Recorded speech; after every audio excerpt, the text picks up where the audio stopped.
Bienvenidos, estudiantes de sexto de secundaria. Mi nombre es Nelson de la Cruz. Soy su profesor de Ciencias Sociales. En el día de hoy voy a presentarles el resumen de lo aprendido durante esta semana.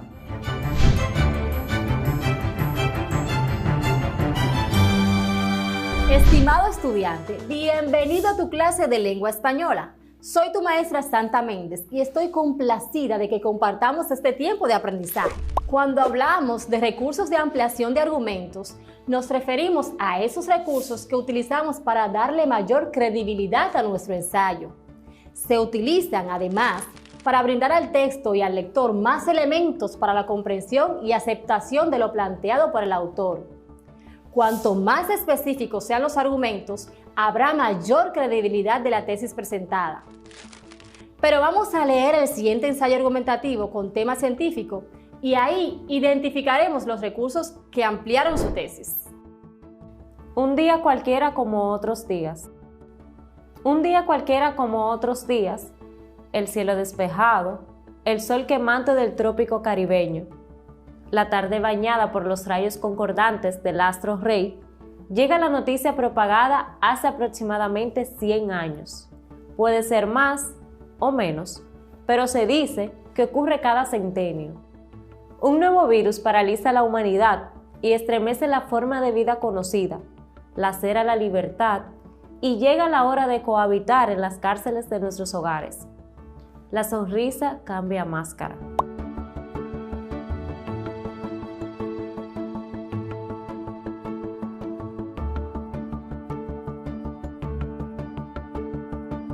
Ahora nos toca utilizar bozal para tapar nuestro aliento como el perro para que no muerda. Un día cualquiera llega a mi memoria la frase de Malcolm Lowry cuando dice: pon bozal a un perro y ladrará por otro lado. Y así lo haremos, que la mascarilla no sea ese instrumento supresor de nuestras sonrisas.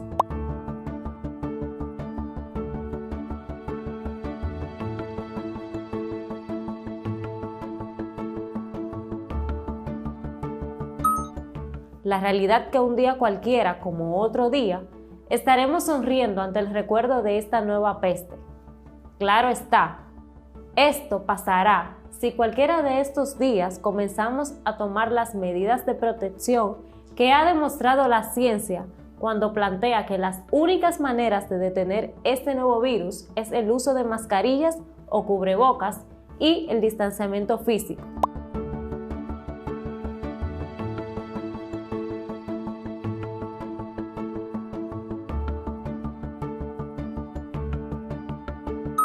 Como por ejemplo lo hicieran los pueblos que fueron atacados por la gripe española de 1918, que causó la muerte de entre 20 y 50 millones de personas alrededor del mundo, según cálculos de la Organización Mundial de la Salud. Aunque yo digo que fue por el uso colectivo de mascarillas, si observamos las imágenes de aquellos años, podremos observar que todas las personas llevaban cubiertas sus bocas y nariz de manera adecuada.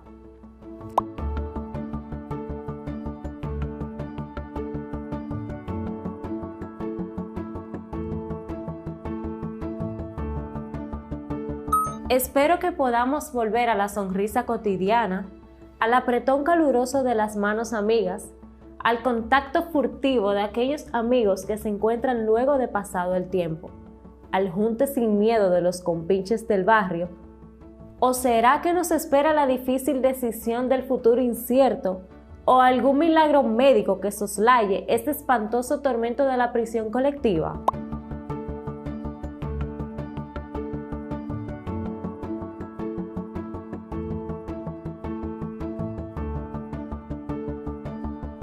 Un día cualquiera tendremos la respuesta, como otros días lejanos tendremos las respuestas. Mientras tanto, tal como lo plantea la OMS, vamos a lavarnos las manos con agua y jabón.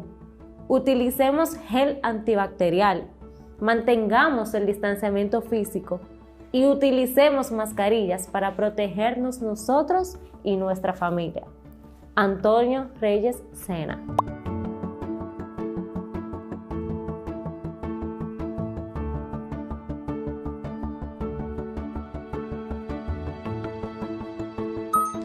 Ahora que ya sabemos qué son los recursos de ampliación de argumentos, vamos a conocer estos recursos con sus ejemplos.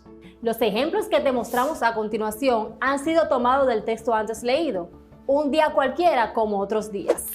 Cita de autoridad.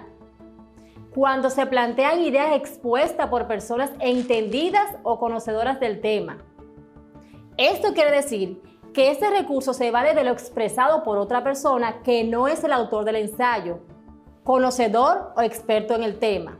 Al utilizar este recurso, se debe hacer mención del autor o la institución que ha dicho o publicado la cita. Veamos el ejemplo. Cita de autoridad.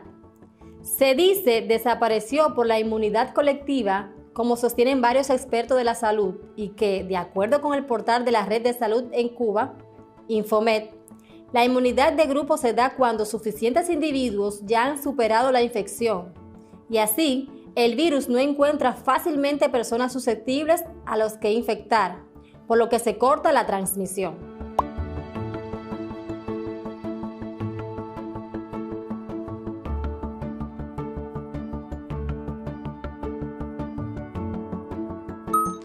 El siguiente recurso es muy utilizado en las conversaciones coloquiales, es decir, en las charlas con amigos, familiares y conocidos, y se trata de las comparaciones.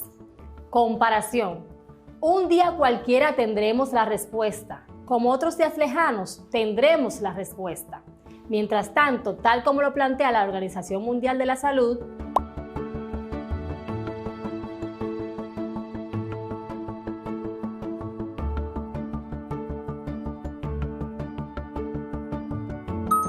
aquí podemos observar cómo el autor del ensayo hace las recomendaciones comparándolas con las emitidas por otra institución.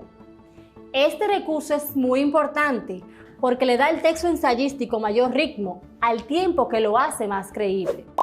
La carta de autopresentación es tu tarjeta de presentación que sirve para contar brevemente tus conocimientos, experiencias y habilidades. En ella, debes resaltar aquellos aspectos que serán de utilidad para la empresa en la que te postules buscando un trabajo. También es un documento personalizado que permite mostrar tu interés por trabajar en una empresa o por una oferta de empleo, a través de una carta espontánea o en forma de postulante respectivamente. Un modelo de carta de autopresentación se caracteriza por acompañar siempre a su currículum, ser único y directo, describir su objetivo profesional, La función de la carta de autopresentación es llamar la atención, marcar la diferencia con los demás aspirantes al puesto y, en definitiva, conseguir una entrevista personal. Por ejemplo, observen esta carta de autopresentación. Santo Domingo, Distrito Nacional, 6 de enero del 2021. Sara Pérez, Residencial Vereda Tropical, Edificio 40, Apartamento 2B, Autopista San Isidro, Santo Domingo Este. Teléfono 829-342-4414. Señora Clara Hernández, encargada de recursos humanos de la empresa Lolitas Lover. Estimada señora Clara Hernández,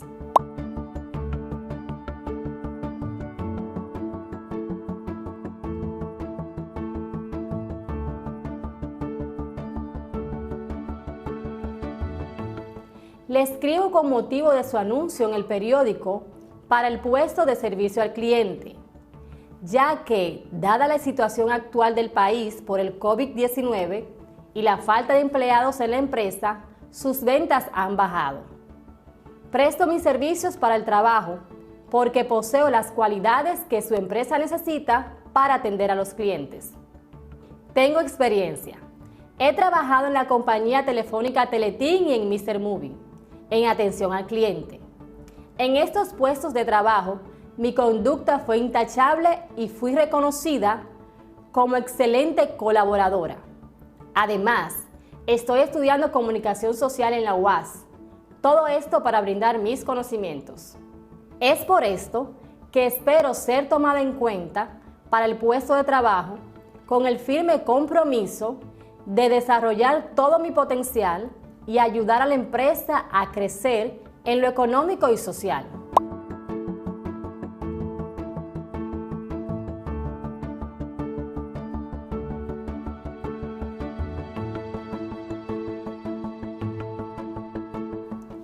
Agradeciendo de antemano su atención, quedo en espera de su respuesta. Sara Pérez.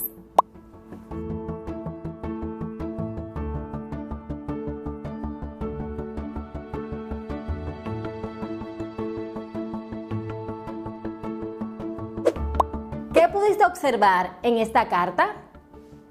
Muy bien. Se observa una carta de autopresentación que busca llamar la atención y obtener el puesto de trabajo. Ahora vamos a conocer cuál es la estructura de este tipo de cartas. Estructura de una carta de autopresentación. Esta tiene su formato en una página en la cual se puede percibir la estructura, que es introducción, datos del emisor, datos del receptor, lugar y fecha.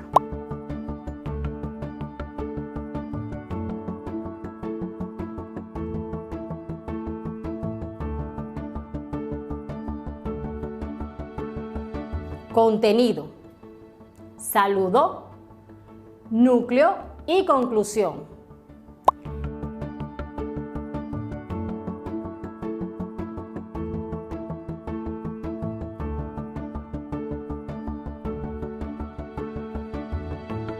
Despedida, cierre y firma.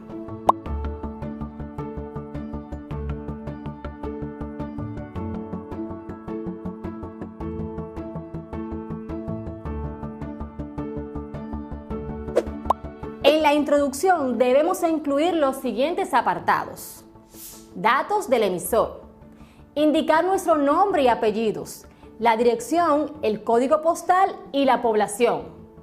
También debe figurar el teléfono de contacto y la dirección del correo electrónico. Datos del receptor.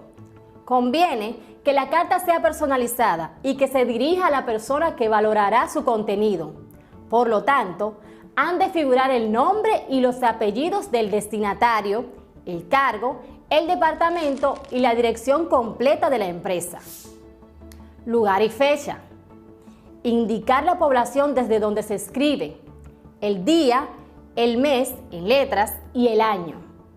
Si es necesario, incluir alguna referencia del puesto en cuestión. Se indicará justo después de la fecha y antes de comenzar con el saludo. El contenido. El contenido de la carta consta de varios párrafos: saludo, introducción, núcleo, conclusión, tal como detallamos a continuación. Saludo. Como se trata de un primer contacto, el saludo ha de ser formal. Por ejemplo, estimada señora Clara Hernández. Si no conocemos el nombre del responsable de selección, deberíamos informarnos a través de las redes sociales o llamando a la empresa para que nos lo pueda facilitar. Un aspecto importante para tener en cuenta en el inicio de la carta es especificar siempre el motivo de la misma. Si se trata de una carta de respuesta a un anuncio de empleo, indicaremos la referencia o el puesto al que optamos, mencionando la fuente por la que nos hemos informado de dicha oferta. Así, la empresa que esté buscando varios puestos sabrá a cuál de ellos corresponde cada currículum. Si por el contrario, presentamos nuestra postulación de forma espontánea, una autocandidatura, mencionarlo e intentar indicar cómo hemos conocido la empresa. Núcleo. En caso de carta de respuesta a anuncio, debemos revisar cuidadosamente la función a desarrollar y el perfil buscado en la oferta. Identificar los elementos claves e ilustrar la adecuación de nuestro perfil a las necesidades de la empresa. Es importante utilizar los mismos términos que los aparecidos en dicho anuncio.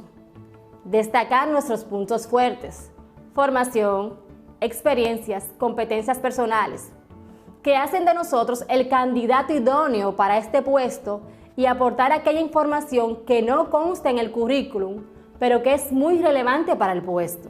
Si presentamos la autocandidatura, debemos resaltar el gran interés por el sector, la actividad o la empresa a la que nos dirigimos y el motivo por el cual nos interesa trabajar en ella.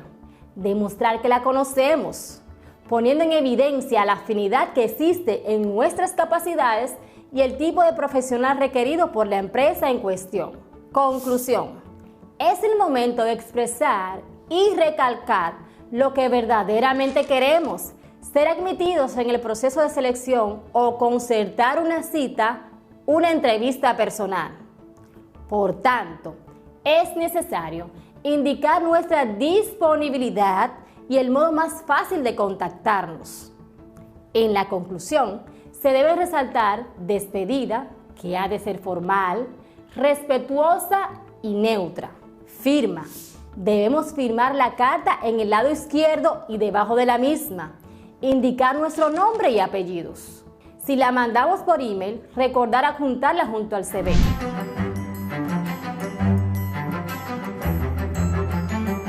Bienvenidos estudiantes de sexto de secundaria de la promoción 2020-2021. Mi nombre es Juan Wilmore, your English teacher. Hablemos de nuestro tema de hoy, writing an email to a friend. Hoy les vamos a enseñar la manera correcta de escribir una carta en el idioma inglés a un amigo, ya sea para agradecer por un buen gesto o simplemente dar una noticia. El tema de hoy está enfocado principalmente en la escritura. Pero, ¿qué sería de nuestra escritura si no fuera por los signos de puntuación? Sin ellos, el significado de lo que escribimos podría ser mal interpretado. La ausencia de una coma puede cambiar el significado totalmente de un mensaje a la hora de escribir. Por ejemplo, no es lo mismo decir I like to cook my family too. Acabas de decir que te gusta cocinar a tu familia también. Mientras que con una coma todo cambiaría. I like to cook, coma, my family too. Me gusta cocinar, a mi familia también. Es por eso que antes que nada te traigo la lista de los signos de puntuación más usados y cómo se dicen en inglés. Vocabulary, punctuation marks. Full stop, or period, punto, ellipsis, elipsis, puntos suspensivos, colon, colon, dos puntos, semicolon, semicolon, punto y coma, coma, coma, coma, question mark, signo de interrogación, exclamation mark, signo de exclamación, dash, guión, quotation marks,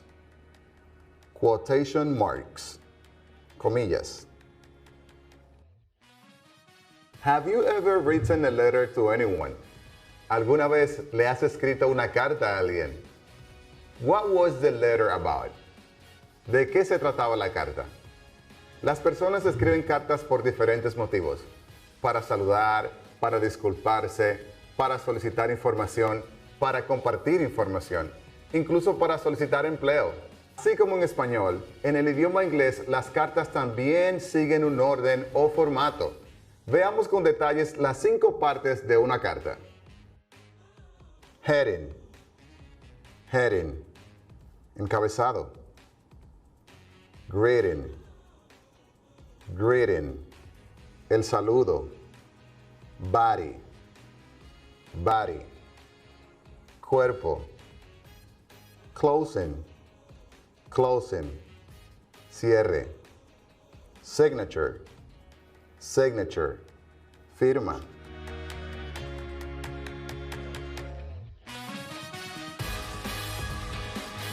The heading.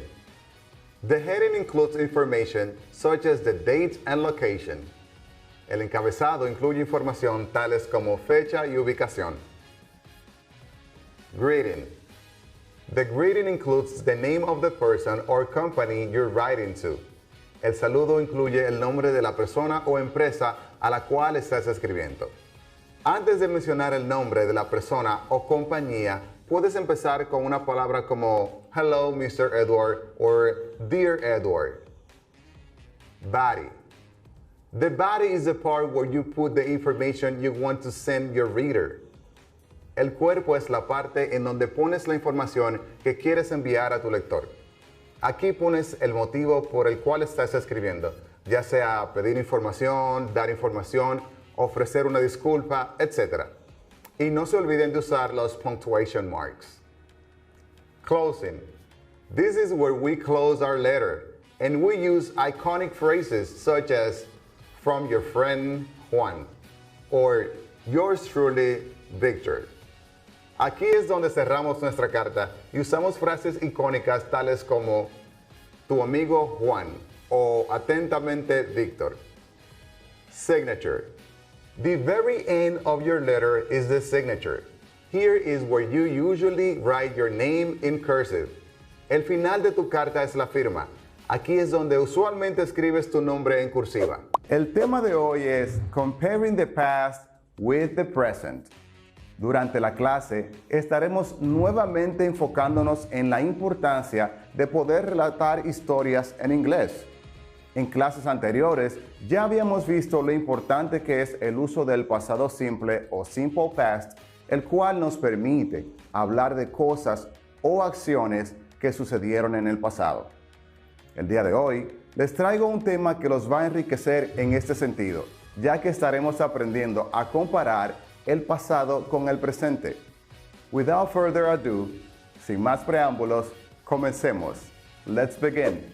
En clases anteriores ya habíamos hablado del uso y la importancia de el used to y de cómo este nos ayuda a comparar el pasado con el presente, ya que precisamente lo usamos para hablar de acciones o hábitos que solíamos hacer en el pasado, pero que por alguna razón en el presente ya no solemos llevarlo a cabo.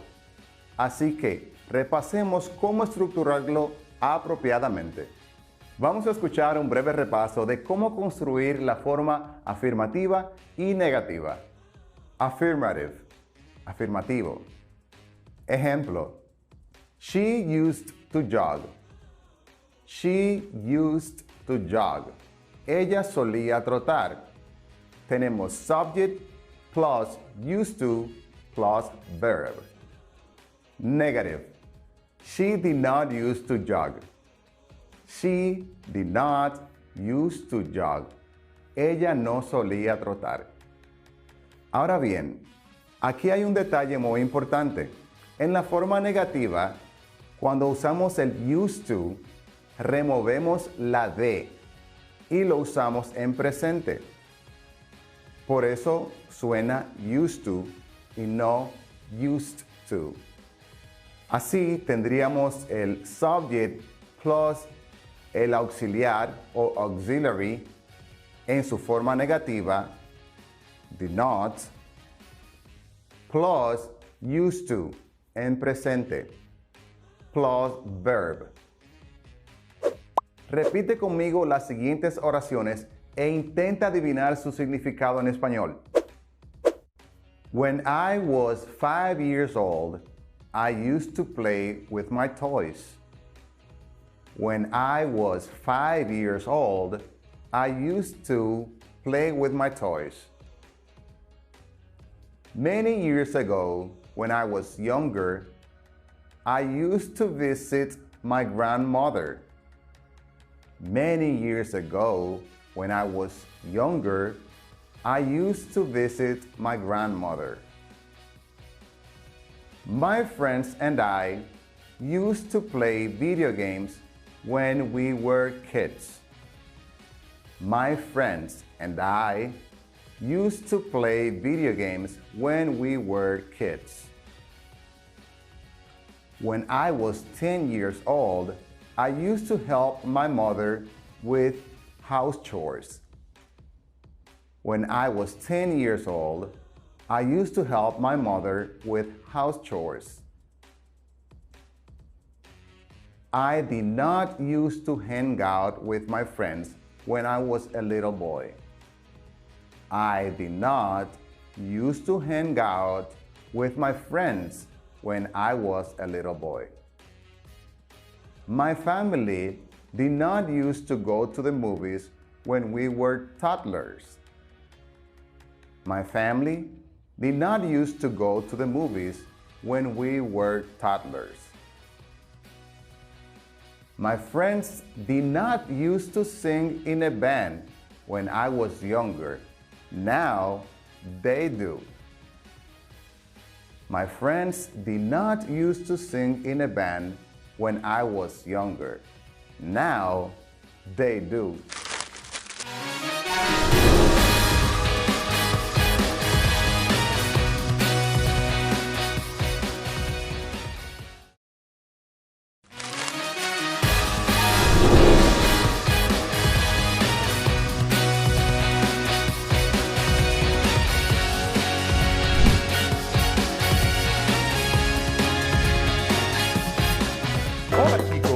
Los acompaña como siempre su amigo y maestro Iván Tejeda. En la clase anterior aprendimos qué son inecuaciones cuadráticas, cómo resolverlas empleando el método de factorización y las diferentes formas de representar su conjunto solución. Dando seguimiento a lo anterior, hoy aprenderemos a resolver inecuaciones cuadráticas empleando otros dos métodos, completando cuadrado y empleando la fórmula general. En las inecuaciones cuadráticas, a diferencia de las ecuaciones, en sus resultados tienen una cantidad de valores que satisfacen la inecuación. Estos se expresan en forma de intervalos. Ejercitémonos en los métodos de resolución. Bien chicos, vamos a resolver ahora en nuestro pizarrón inecuaciones cuadráticas, pero con la fórmula general. Tenemos el ejercicio x a la 2 menos 6x más 8 mayor que 0. Recordemos que nuestra fórmula general para resolver inecuaciones cuadráticas es x es igual a menos b más o menos la raíz cuadrada de b a la 2 menos 4 por a por c, todo esto sobre 2 por a. Bien, vamos a comenzar a identificar cada uno de los elementos de la inecuación o del primer miembro de la inecuación para poder sustituirlo en nuestra fórmula general. Sin embargo, debemos primeramente nuestra inecuación igualarla a 0. De este modo, x a la 2 menos 6x más 8 igual a 0. Ahora procedemos a identificar los elementos A, B y C de nuestra ecuación en este momento. A es el coeficiente de x a la 2 y A es igual a 1. El término B de la ecuación va a ser en este caso B es igual a menos 6 y C va a ser el término independiente que es igual a 8. Sustituyendo ahora en nuestra fórmula general, vamos a sustituir por cada uno de los elementos obtenidos y decimos ahora que x va a ser igual a menos b, y b es menos 6, más o menos la raíz cuadrada de b a la 2, que es menos 6 elevado al cuadrado, menos 4 multiplicado por a, que es 1, y multiplicado por c, que es 8. Todo esto dividido entre 2, multiplicado por a, que es 1. X entonces va a ser igual, y comenzamos a resolver nuestro ejercicio que tenemos en la fórmula general. Decimos menos por menos es más, y nos queda 6 positivo en la parte de fuera, más o menos la raíz cuadrada. Menos por el exponente del 6 va a ser más, y 6 por 6 nos va a dar 36. Menos por más es menos, y menos por más también va a ser menos. 4 por 1 es 4, y 4 por 8 es 32. Todo esto también dividido entre 2 por 1, 2. X entonces va a ser igual a 6 más o menos la raíz cuadrada. 36 menos 32 nos da 4 dividido entre 2. Ahora vamos a extraer la raíz cuadrada de 4 y vamos a decir que x es igual a 6 más o menos raíz cuadrada de 4 es 2 dividido entre 2. En este momento, por el signo de más o menos, vamos a encontrar las dos raíces de x y vamos a decir que x sub 1 va a ser igual a 6 más 2 dividido entre 2, igual a 8, sumándolos del numerador, dividido entre 2 y va a ser igual a 4. Es la primera raíz de x. La segunda sería x sub 2 es igual a 6 menos 2 sobre 2. 6 menos 2 es 4 y 4 dividido entre 2 es a 2. En este momento tenemos las dos raíces de la ecuación para x. Con los valores obtenidos de x, vamos a proceder en este momento a graficar nuestra recta numérica para encontrar los intervalos que satisfacen la inecuación.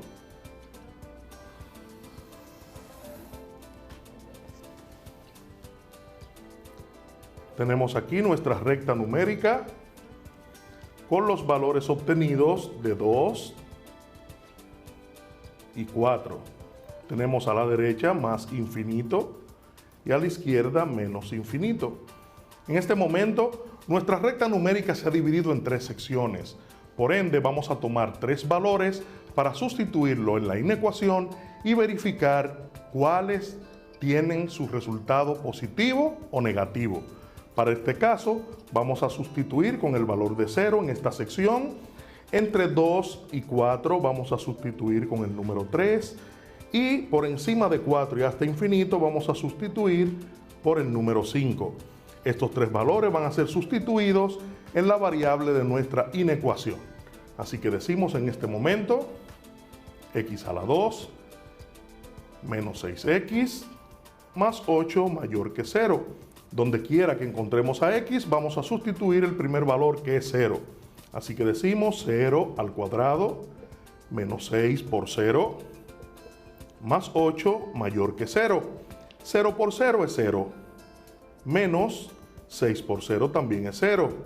Más 8 mayor que 0. Para el valor de 0, entonces vamos a tener que 8 es mayor que 0 y nuestro resultado es positivo. Así que en nuestra primera sección vamos a tener un signo positivo. Ahora vamos a darle valor a nuestra inecuación de 3 a la 2 menos 6 multiplicado por 3 más 8 mayor que 0.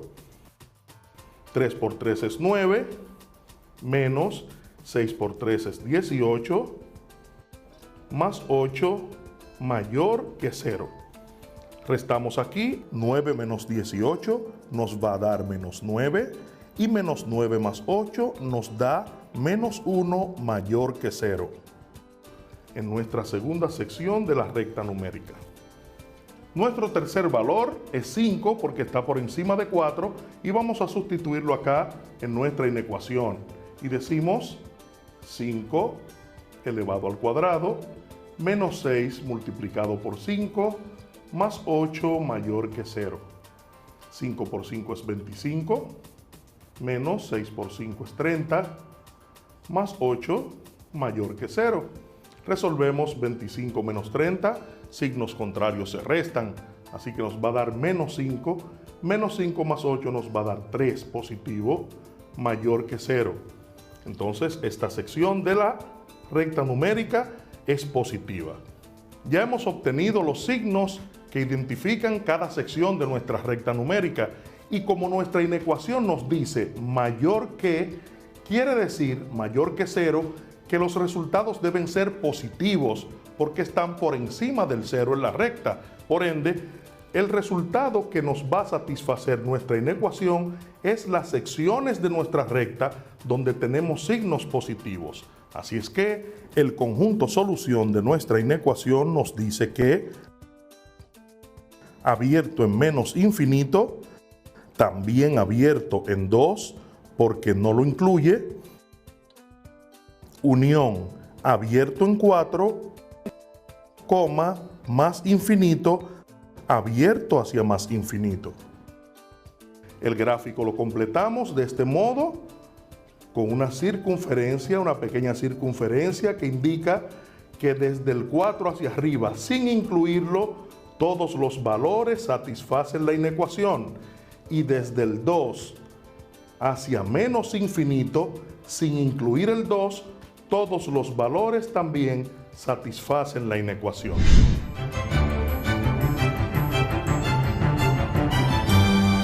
Saludos mis queridos estudiantes de sexto de secundaria.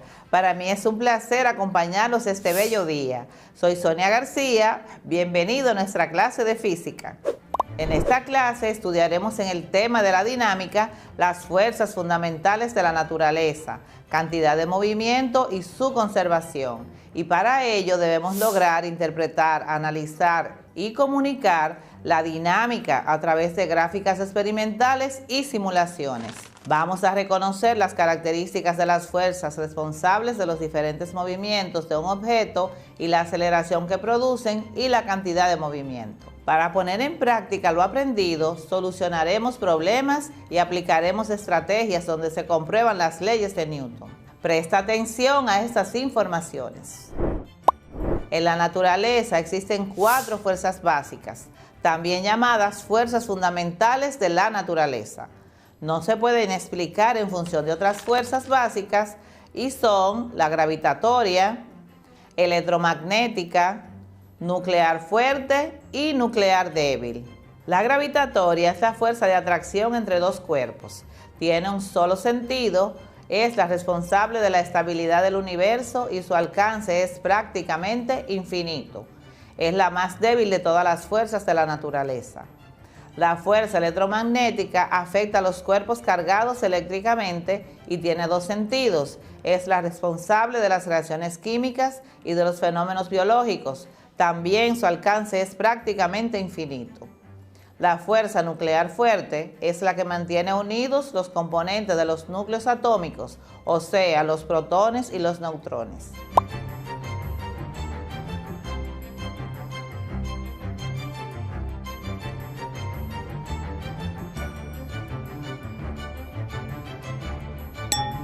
La fuerza nuclear débil es la responsable de la desintegración de ciertas partículas inestables, o sea, cuando las partículas se transforman en otras más ligeras, origina algunos procesos radiactivos como la desintegración beta.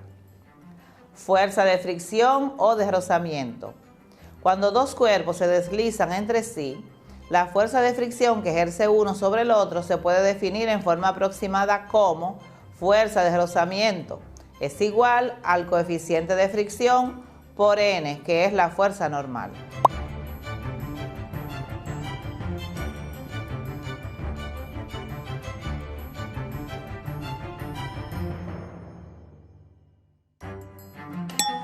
O sea, la fuerza que cada cuerpo ejerce sobre otro, en dirección perpendicular a la superficie de contacto.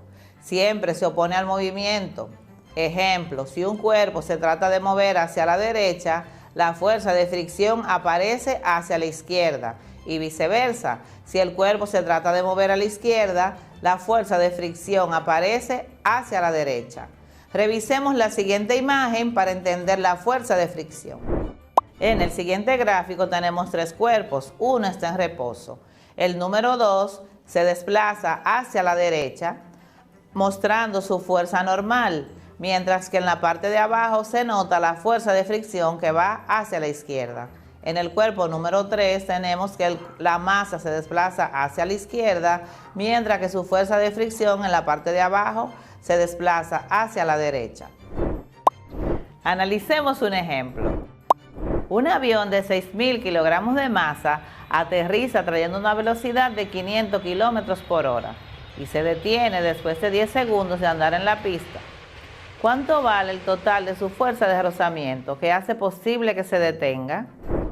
Mientras aterriza el avión, a la única fuerza que está sometido es a la fuerza de rozamiento, que son varias, pero hablamos de las resultantes de todas estas fuerzas. Según la segunda ley de Newton, la fuerza de rozamiento es igual a masa por aceleración. Veamos. Aquí tenemos los datos de nuestro ejercicio. Dijimos que la masa es de 6.000 kilogramos, su velocidad inicial de 500 kilómetros por hora, velocidad final 0 kilómetros por hora porque el avión se detiene, y el tiempo de 10 segundos. Nos piden que calculemos la fuerza de rozamiento que hace aterrizar el avión. La operación tenemos que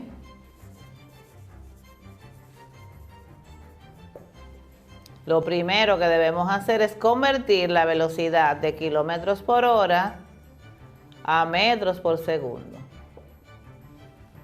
Entonces tenemos que 500 kilómetros por 1000 dividido entre 3600, que es el equivalente de una hora en segundos, eso nos va a dar el equivalente en metros por segundo.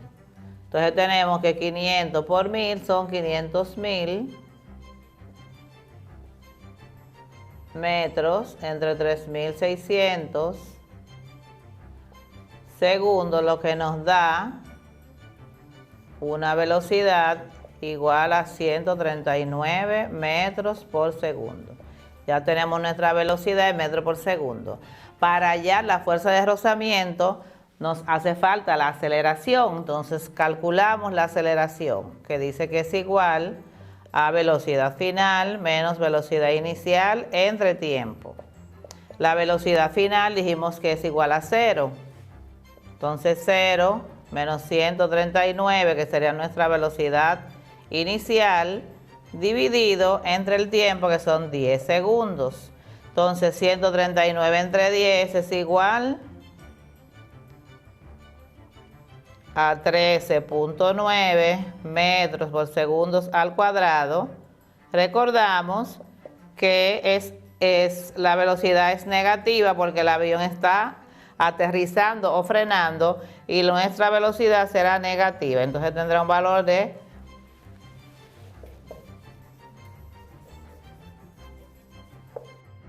nuestra aceleración a 13.9 metros por segundo al cuadrado.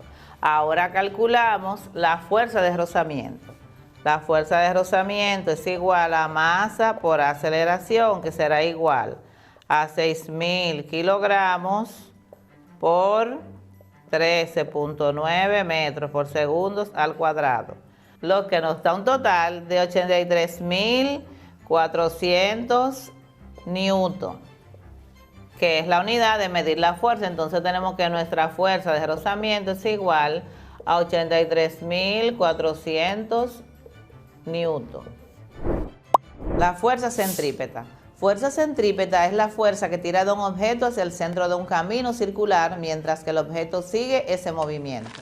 Un objeto solo puede tener una trayectoria circular si se le aplica una fuerza centrípeta. La fuerza centrípeta no debe confundirse con la fuerza centrífuga porque es diferente. La fórmula de la fuerza centrípeta es: fuerza centrípeta es igual a masa por velocidad al cuadrado entre radio, donde m es la masa, b es la velocidad y r es el radio en la curvatura del movimiento. Por ejemplo, supongamos que atamos una pelota alrededor de una cuerda y la hacemos girar en círculo a velocidad constante. La pelota se mueve en una trayectoria circular porque la cuerda ejerce sobre ella una fuerza centrípeta. Analicemos la siguiente situación. En el supermercado, una señora empuja un carrito con provisiones y lo desplaza por 10 metros al aplicar una fuerza de 50 newtons. Entonces, cuando una fuerza actúa sobre un cuerpo que experimenta un desplazamiento, que en este caso la fuerza está aplicada en la misma dirección del desplazamiento, se está realizando un trabajo mecánico. Ese se expresa con la letra W, significa work en inglés. ¿Cómo calculamos el trabajo mecánico? El trabajo se puede calcular multiplicando el módulo de la fuerza aplicada al carrito por el módulo del desplazamiento obtenido, aplicando la siguiente ecuación. W es igual a F por D. Si la fuerza se expresa en newton y el desplazamiento en metros, al multiplicar newton por metro se obtiene joule, que es la unidad de expresar el trabajo y es la misma unidad que mide la energía. Por eso se entiende que la energía es la capacidad para realizar un trabajo o que el trabajo provoca una variación de energía. Calculemos entonces. ¿Cuál es el módulo del trabajo realizado por la señora? Tenemos los siguientes datos. La fuerza, dijimos que era de 50 newtons. El desplazamiento, 10 metros. Vamos a calcular el trabajo. El trabajo es igual a fuerza por desplazamiento. Dijimos que la fuerza es de 50, el desplazamiento son 10, 50 newton por 10 metros es igual a 500 joule. Resultados, trabajo igual a 500 joule. Entonces, el trabajo realizado por la señora fue de 500 joules.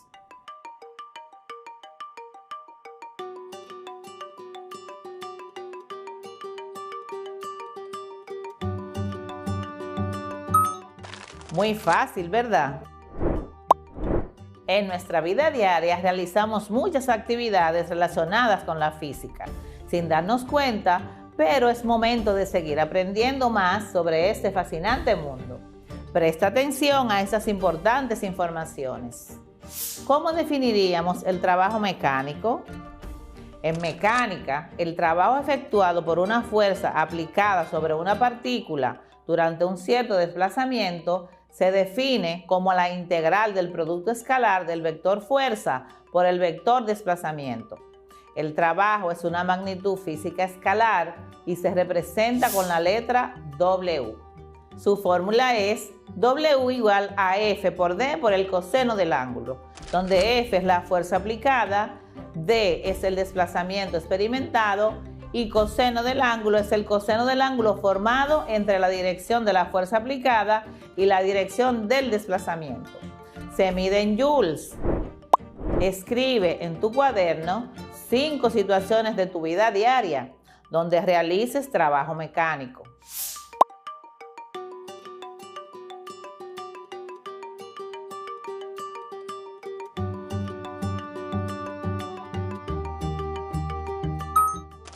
Excelente. Entonces, piensa, siempre que se aplica una fuerza, ¿se realiza trabajo?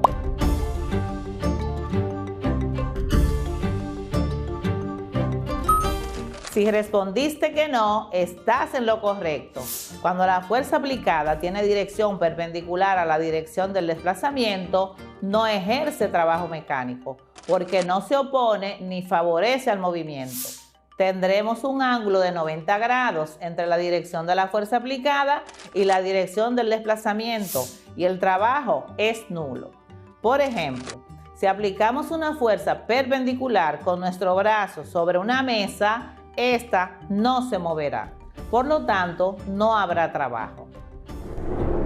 Cuando una fuerza no realiza trabajo, como en el gráfico que estamos analizando, una fuerza sin movimiento o una fuerza perpendicular al movimiento no realiza trabajo. Aquí vemos una persona empujando un objeto con una fuerza que no produce ningún movimiento, lo cual cuando se ejerce una fuerza sobre el objeto que no se mueve, no se realiza trabajo sobre el objeto. En el segundo caso vemos que el señor está haciendo una fuerza perpendicular al movimiento con velocidad constante, transportando un objeto. Cuando se transporta un objeto a velocidad constante por una fuerza que actúa en ángulo recto con el movimiento, no se realiza trabajo sobre el objeto, pues se forma un ángulo de 90 grados y el trabajo es nulo. Y si la fuerza tiene otra dirección, ¿se producirá trabajo?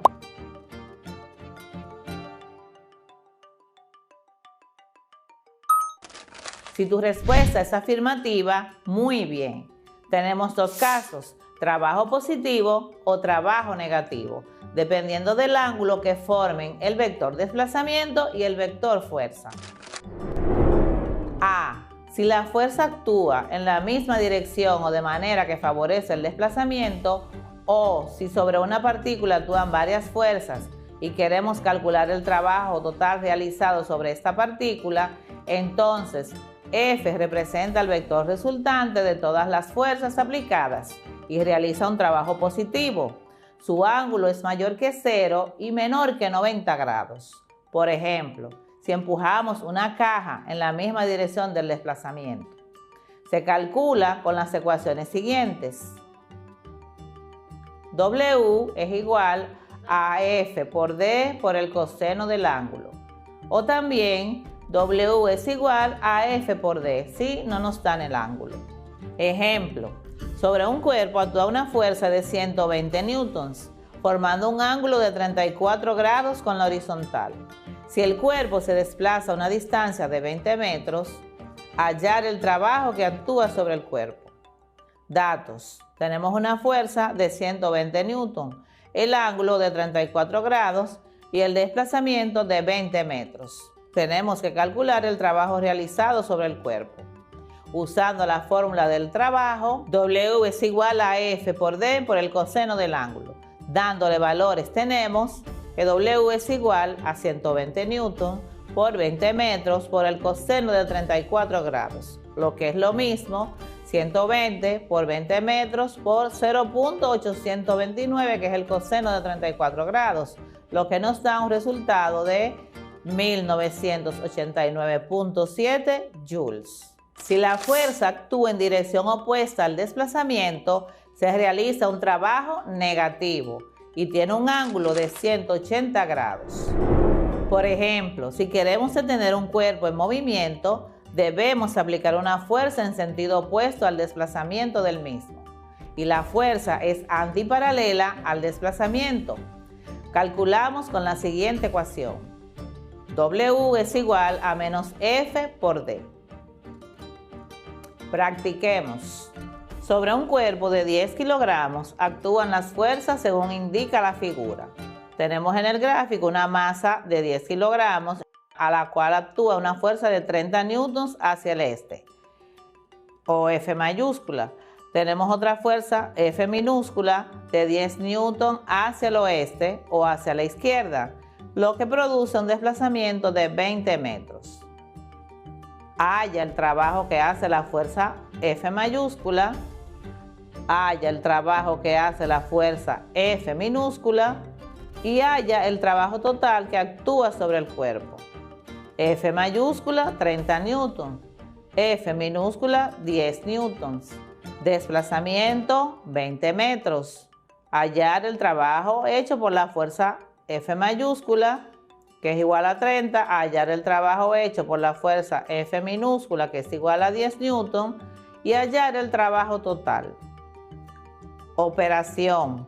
Usando la fórmula del trabajo, W igual a F por D por el coseno del ángulo. Aquí el ángulo entre F mayúscula y D es 0 grados. Por lo tanto, esta fórmula se reduce a W, F mayúscula es igual a F por D, lo que será igual a 30 newton, que es el valor de F mayúscula, por el desplazamiento, que son 20 metros, lo que nos da un valor de 600 joules. Para el trabajo de F minúscula tenemos que la fórmula del trabajo es W igual a F por D por el coseno del ángulo. Aquí el ángulo entre F minúscula y D es de 180 grados. El coseno de 180 es igual a 1. Por lo tanto, esta fórmula se reduce a trabajo de F minúscula es igual a menos F por D, lo que es igual a menos 10 por 20, que nos da un resultado de menos 200 joules. Para hallar el trabajo total, sumamos el trabajo hecho por la fuerza F mayúscula más el trabajo hecho por la fuerza F minúscula, que es igual a 600 joules menos 200 joules, que nos da un resultado de 400 joules, que sería el valor del trabajo total. Resultados. El trabajo hecho por la fuerza F mayúscula es de 600 joules. El trabajo hecho por la fuerza F minúscula, menos 200 joules. El trabajo total, 400 joules. Luego de realizar estos ejemplos, ahora analicemos el trabajo de manera gráfica. Trabajo por fuerzas constantes. En el siguiente gráfico tenemos una fuerza de 130 newtons que produjo un desplazamiento de 3 metros. Podemos representar gráficamente el módulo de una fuerza que realiza trabajo sobre un objeto en función de la posición del cuerpo. Por ejemplo, consideremos la fuerza de 130 newtons que vimos en el gráfico de arriba, que produce un desplazamiento de 3 metros. Entonces, su posición inicial vale 0 y por ello la posición final es igual al desplazamiento. En el caso anterior, la fuerza es constante y podemos observar que el trabajo es igual a la componente de la fuerza en X por la variación de X, que es simplemente el área del rectángulo sombreado en la figura. W es igual a 130 newton por 3 metros, que es igual a 390 joules. Para fuerzas variables, en este gráfico, el trabajo se calcula según la figura sombreada y usando la fórmula correspondiente al área, que en este caso será un triángulo, y es igual a W igual a base por altura partido 2, donde la altura representa la fuerza y la base es el desplazamiento.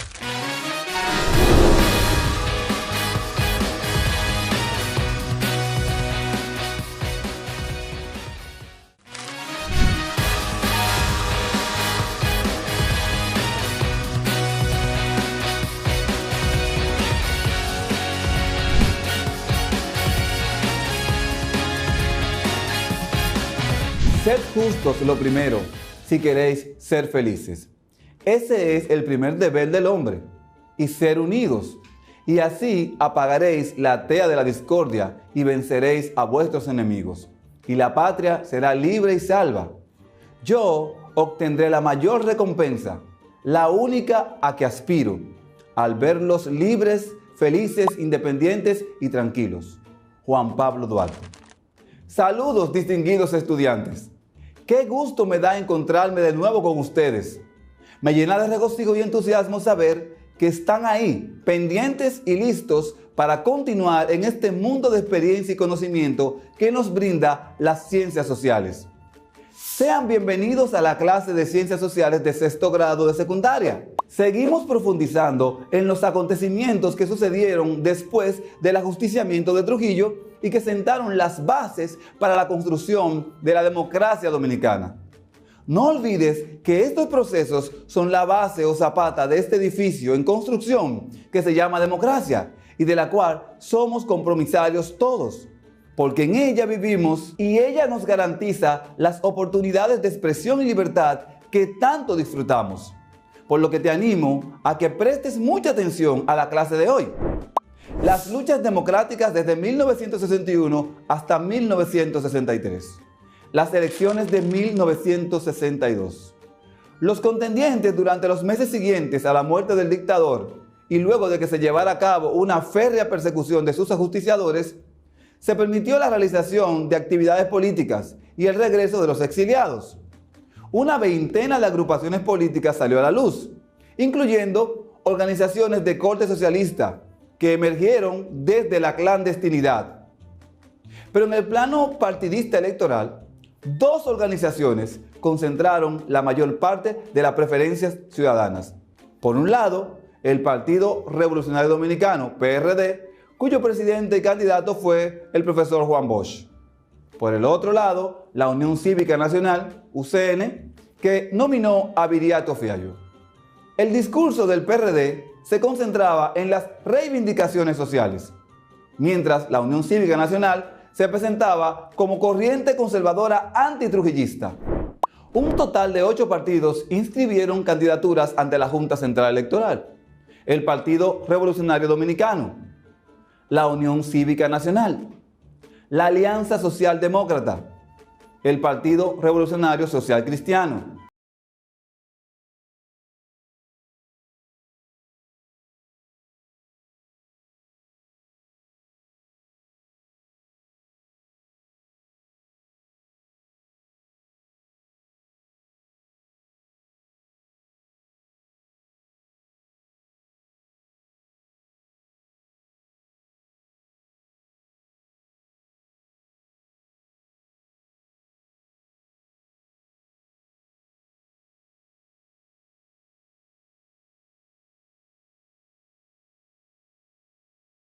La Unión Cívica era un grupo de ciudadanos transformado en partido político, que representaba el sector económico alto y medio, la burguesía y la oligarquía, y agrupaba las fuerzas conservadoras del país, que se habían opuesto a la dictadura. El eje principal de su campaña fue la propuesta de sustituir los remanentes del trujillismo en el Estado. Uno de sus lemas fue: "Vota por la revolución integral".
En los años 60, Juan Bosch se convirtió en el gran maestro de sociología de la población dominicana. Sus exposiciones radiales inundaban el país y traían lecciones que ayudaban a comprender la dinámica social, los problemas económicos y los vericuetos políticos. Quizás no te parezca excepcional el uso de la radio en la campaña electoral de 1962, pero te podemos decir que la radio, desde el punto de vista tecnológico para esa época, tendría un impacto parecido de lo que hoy en día son las redes sociales. En las campañas electorales de nuestros días son muy comunes los eslogans para motivar y arengar a las masas. Algunos de estos eslogans de campañas son conocidos por la mayoría de nosotros. Eslogans muy famosos como "y vuelve", "primero la gente", "corregir lo que está mal", "continuar lo que está bien" y "hacer lo que nunca se ha hecho". U otros como "epa afuera que van", "se van" y "el cambio va". Juan Bosch, un conocedor de la sociedad dominicana, utilizó los siguientes eslogans. Tutumpotes. Se utilizó para definir a los ricos oligárquicos. Hijos de Machepa, para identificar a los pobres desarropados. Ambos términos pasaron a ocupar un lugar importante en el argot popular. En aquellos tiempos de resonante discurso bochista, había un puñado de tutumpotes y muchos hijos de Machepa. El primer debate político televisado en nuestro país fue el del profesor Juan Bosch y el padre Láutico García en la campaña electoral de 1962. El tema central fue de carácter político-filosófico, en particular sobre el supuesto comunismo del candidato. También había sido acusado de dividir en clase a la sociedad. Su pecado fue describir lo que ya existía. Mientras el padre García apareció con un arsenal de libros, el profesor Bosch llegó al escenario de la historia con un diccionario de la Real Academia de la Lengua Española. El país estuvo paralizado siguiendo los pormenores de ese gran espectáculo de la democracia. El debate concluyó cuando el padre García no tuvo más remedio que declarar que Bosch no era comunista. Ciertamente, todos los televidentes quedaron convencidos de que era un demócrata a carta cabal. Este debate fue transmitido por La Voz Dominicana, hoy SER TV, el 17 de diciembre de 1962, apenas 3 días antes de las elecciones, y conducido por el periodista Salvador Pitalú Aníbal. Después de 31 años de la tiranía de Trujillo, el país fue testigo de la primera sublevación mediática de las ideas y los conceptos con el objeto de responder cuestionamientos y ganar adeptos. Perfectamente, yo le admito esa explicación por mi parte personalmente. Yo quiero que el pueblo dominicano oiga que ese concepto de revolución, que también se da en el marxismo-leninismo, en muchísimas frases de Lenin, que usted, aunque vierta ese pensamiento, no tiene ninguna relación con Lenin. Padre, el hecho de que yo reconozca a Lenin como un revolucionario dentro de sus ideas, no quiere decir que yo comparta esas ideas. Ni las he compartido jamás, ni las he predicado. Yo soy demócrata. Y la democracia es lo contrario del comunismo. Después de más de 3 horas de duración, el debate terminó cuando el padre Láutico García admitió que el profesor Juan Bosch no era comunista, como anteriormente lo había juzgado. Miles de personas se lanzaron a las calles a celebrar la superioridad intelectual que Bosch había demostrado en la discusión, gritando consignas a favor de su candidatura presidencial. Juan Bosch desarrolló su campaña electoral a través de la radio en el programa Tribuna Democrática y se dirigía a la población con un mensaje sencillo, utilizando frases como los dichos ya, los hijos de Machepa y los tutumpotes. El sistema electoral. El sistema electoral de entonces conservó la estructura que había sido establecida en la Ley Electoral número 35 del 8 de marzo de 1923, que creó la Junta Central Electoral, con juntas electorales provinciales y las juntas electorales municipales como dependencias. La Ley Electoral 5884 del 5 de mayo de 1962, promulgada por el Consejo de Estado con el objetivo de celebrar las primeras elecciones libres, también estableció que se daría reconocimiento provisional a los partidos existentes al momento de su promulgación. En términos formales, desde la promulgación de la Ley 5884, el sistema electoral dominicano se concibió con un padrón electoral cerrado, en el cual los electores debían estar inscritos, previo a la votación, en un registro electoral que indicaba, entre otras cosas, su domicilio. Sin embargo, la modalidad no se puso en marcha en las elecciones de 1962 debido a la imposibilidad de tener listo el registro electoral. A la vez, fue implementada la modalidad de boletas separadas para candidaturas nacionales y municipales. Las boletas eran diferentes a las utilizadas actualmente. Mientras hoy se raya una papeleta que incluye varios recuadros donde figuran los partidos contendientes, anteriormente correspondía una sola papeleta a cada partido. El elector depositaba el partido de su preferencia en un sobre que luego era depositado en las urnas. Se dispuso que los legisladores fueran electos en listas cerradas y bloqueadas por el sistema de proporcionalidad de determinación de escaños. Los resultados electorales. La Gaceta Oficial da cuenta de una votación de 1.054.944 votos. Juan Bosch obtuvo el 58.72% de los votos con el PRD y el 59.53% contando el aporte de sus dos partidos aliados. Virato Feayo alcanzó el 30.8%. A estos dos candidatos le siguió, aunque de forma muy distante, Alfonso Moreno del Partido Revolucionario Social Cristiano, con 5.18%. Mainardi obtuvo 3.39%, Jiménez Grullón alcanzó 1.70% y el Partido Revolucionario Democrático Auténtico obtuvo 0.12%, poco más de 1.000 votos.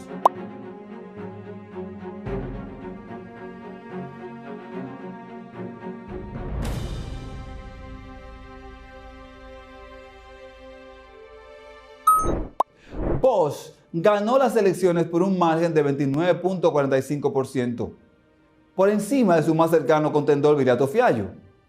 La concentración de votos, que mide el porcentaje de los votos que obtienen las dos principales fuerzas políticas, fue 89.61%. Bosch ganó en 62 de los 77 municipios existentes entonces. Feayo venció en 10 municipios concentrados en la región del Cibao. 4 de los municipios restantes fueron ganados por Vigilio Mainardi, 3 en San Juan de la Maguana y 1 en Azua, y uno solo por Alfonso Moreno Martínez en Río San Juan. El partido de Juan Isidro Jiménez Grullón no pudo coronarse vencedor en ninguna municipalidad. Excluyendo en lo adelante las elecciones no competitivas de 1970 y 1974, posterior a Juan Bosch en 1962, solo 3 candidaturas han conseguido ganar en más del 80% de los municipios. Balaguer logró el 82.12% de los municipios en el año 1966. José Francisco Peña Gómez obtuvo la victoria en 83.33% de los municipios en la primera vuelta de 1996. E Hipólito Mejía lo consiguió en un sorprendente 97.33% en el 2000. Desde la óptica del porcentaje de votos alcanzados en una elección presidencial, la participación electoral de Juan Bosch como candidato del PRD en el año 1962 constituye la más contundente victoria electoral de un candidato en oposición en los últimos 54 años, con un porcentaje de 59.53%. A este porcentaje le sigue el 57.66% obtenido por Balaguer en el año 1966 y el 57.11% de Leonel Fernández en el año 2004. El porcentaje mayor de las elecciones fue obtenida por Danilo Medina en el año 2016, con un total de 61.74%, destacando que lo hizo desde el poder.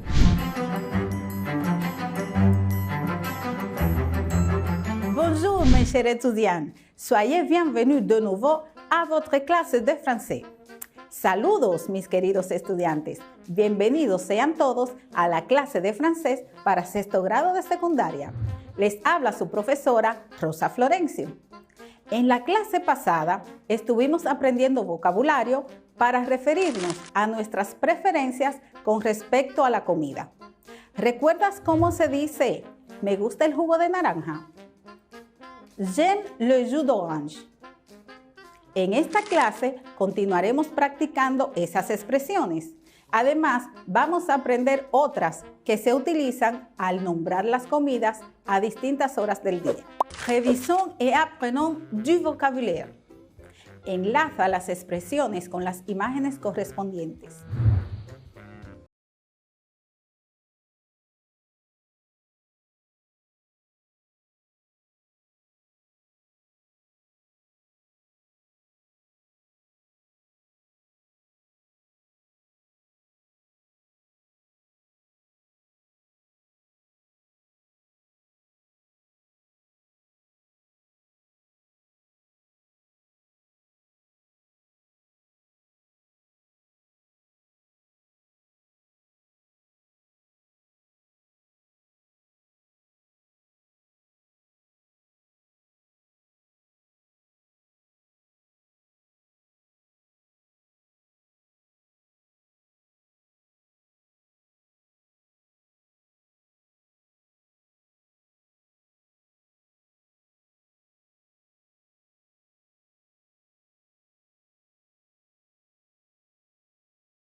Je préfère du poulet.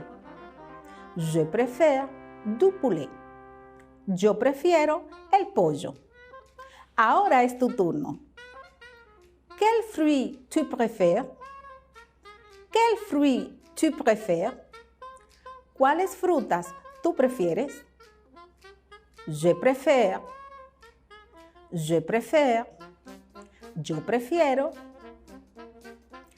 Quelle boisson préfères-tu? Quelle boisson préfères-tu? ¿Cuál bebida prefieres tú? Je préfère. Je préfère. Yo prefiero. ¿Recuerdas cómo se responde cuando tenemos una pregunta cerrada? Es aquella donde se responde con un sí o un no. Ejemplo. Est-ce que tu aimes les bananes? Est-ce que tu aimes les bananes? ¿Te gustan los guineos? Oui, j'aime les bananes.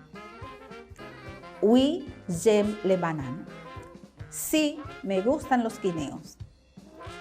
Oui, je les aime. Oui, je les aime. Sí, me gustan. Ahora es tu turno. Est-ce que tu aimes les poissons? Est-ce que tu aimes les poissons? ¿A ti te gusta el pescado? Si tu respuesta es negativa, sería de la siguiente manera. Non, je n'aime pas le poisson. Non, je n'aime pas le poisson. No, a mí no me gusta el pescado. Escucha y lee el siguiente fragmento de texto y subraya las expresiones en que se expresan gustos y preferencias. Salut, je m'appelle Catherine. J'ai 19 ans et j'habite à la campagne. J'aime tous les fruits, mais je n'aime pas les oranges. J'aime les fraises, les bananes et les pommes. Je ne bois pas de jus. Je préfère le thé ou de l'eau. Je déteste le café. Si l'on parle de viande, j'aime bien les steaks, mais les poulets et les poissons sont mes favoris. Je n'aime pas les saucisses. Et toi, qu'est-ce que tu aimes manger? Escuchemos otra vez, ahora más despacio. Salut, je m'appelle Catherine. J'ai 19 ans et j'habite à la campagne. J'aime tous les fruits, mais je n'aime pas les oranges. J'aime les fraises, les bananes et les pommes. Je ne bois pas du jus. Je préfère le thé ou de l'eau. Je déteste le café. Si l'on parle de viande, j'aime bien les steaks, mais les poulets et les poissons sont mes favoris. Je n'aime pas les saucisses. Et toi, qu'est-ce que tu aimes manger? Y marca con un cotejo los alimentos que no le gustan a Catrán.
Dîner. Le dîner. Le matin, on prend le petit déjeuner. Le matin, on prend le petit déjeuner. Le midi, on prend le déjeuner. Le midi, on prend le déjeuner. L'après-midi, on prend le goûter. L'après-midi, on prend le goûter. Et le soir, on prend le dîner. Et le soir, on prend le dîner. Espero que hayas podido reforzar lo aprendido y realizado apuntes, además de confirmar datos, pasos, vocabularios. Recuerda que nuestras clases se encuentran en el canal de YouTube para cualquier revisión que necesites hacer. Hasta una próxima.